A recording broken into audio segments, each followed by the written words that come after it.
حبیب کریم فرماتے ایک دن بستر پہ تھا، آسانی تھی، 70 دفعہ فرشتوں نے کہا یا اللہ یہ جھوٹا ہے، جھوٹ بولتا ہے، یہ تو غربت آئی ہے تو تیری بارگاہ میں آیا ورنہ کبھی نہ آتا، بیمار ہوا ہے تو آیا، اس کا تو بچہ بیمار ہوا ہے تو آیا ورنہ کبھی نہ آتا۔ 70 دفعہ توبہ توڑی۔ ایک دن رات کو بستر پہ لیٹا تھا، دولتیں بھی تھیں، آسانیاں بھی تھیں، دل میں خیال آیا میں کتنا جھوٹا ہوں، جب الجھ جاتا ہوں تو اس کے دروازے پہ جاتا ہوں اور وہ کتنا کریم ہے، مجھے خالی نہیں لوٹاتا۔ تڑپ اٹھا، آنسو نکل گئے، اٹھ کے مصلے پہ کھڑا ہوا تو رب کریم نے فرشتوں سے فرمایا کھول کے دیکھو دروازے، آج یہ غربت کی وجہ سے نہیں آیا، آج میرا بن کے آیا ہے۔ تو یا اللہ پہلے تو دولت دیتا تھا، آج کیا دے گا؟ تو محبوب فرماتے، اللہ فرماتے ہم نے اسے بغیر حساب کتاب جنت عطا کرو۔ استغفار کریں، اس کے حضور حاضری دیں۔ جس طرح سارا کچھ چھوڑ چھاڑ کے لوگ کہتے ہیں کہ 1 مہینہ میں نے کسی سیاحتی مقام پہ رہنا ہے، میں نے اب کسی ٹھنڈے علاقے میں چلے جانا ہے، برف باری دیکھنی ہے، سیر کرنی ہے، 10 دن کی چھٹیاں وہاں گزارنی ہے، چلو 7 چھٹیاں وہاں گزار لو، 3 دن اپنے اللہ کے ساتھ گزارو، روزے رکھو، دن کو رات کو قرآن شریف پڑھو، تلاوت، کچھ وقت دو اللہ کے ساتھ، حضور پر درود و سلام بھیجنے کے لیے، نبی پاک کی نعت کے لیے، اذکار کے لیے، بزرگوں کے لیے، پھر دیکھنا اللہ روح کو کتنا سکون دیتا ہے۔ محدث اعظم پاکستان مولانا سردار احمد صاحب رحمۃ اللہ علیہ کے پاس ایک بوڑھی اماں اپنا بیٹا چھوڑ گئی، تو حضرت صاحب نے کوئی 2 4 5 مہینے رکھا، تو بعد میں اس کی اماں کو بلا کے کہا کہ بھائی تو بیوہ ہے، بیٹا تیرا یتیم ہے، میں نہیں چاہتا کہ اس کا وقت ضائع ہو، یہ پڑھنے والا کوئی نہیں، سارے نہیں بھائی پڑھنے والے ہوتے، اب یہاں علماء بیٹھے ہیں، میں بے ادب بھی نہ ہو جاؤں، کچھ پورے 8 سال لگا کے بھی آ جاتے ہیں، سند بھی ان کے پاس ہوتی ہے، ناراض نہ ہو جانا، یہ تو سب اچھے لوگ ہیں، سند ہوتی ہے پر پتہ کوئی نہیں ہوتا، یہ اعلیٰ حضرت نے لکھی ہے بات، سند ہوتی ہے، پوری ڈگری ہوتی ہے، اس پہ کئی لوگوں کے سائن بھی ہوتے ہیں۔ تو بہت سارے طالب علم ایسے ہوتے ہیں جو مدارس میں کہتے ہیں میں فاضل فلاں ہوں، لیکن کوئی شے پاس، تو مولانا سردار احمد صاحب محدث اعظم پاکستان رحمۃ اللہ علیہ اس بوڑھی کو کہنے لگے تیرا بیٹا کند دینا ہے، پڑھنا پڑھانا اس نے کچھ بھی نہیں، تو یتیم بچہ ہے، کل کو تو کہے گی کہ میرے بیٹے نے وقت ضائع کیا تو واپس لے جا۔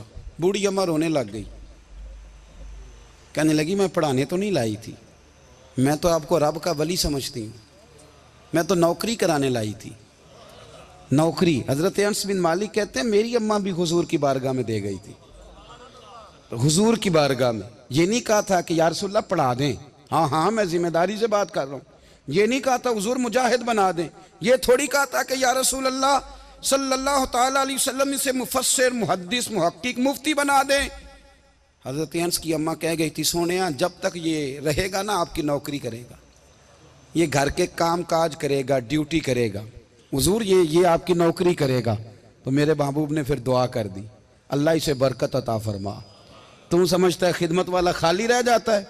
جتنا ذائقہ خدمت والے کو ملتا ہے، جو اس کے نصیب میں آتا ہے، وہ کسی کا نصیب کہاں بھائی۔ حضرت انس کہتے ہیں حضور نے دعا کر دی، برکت کی۔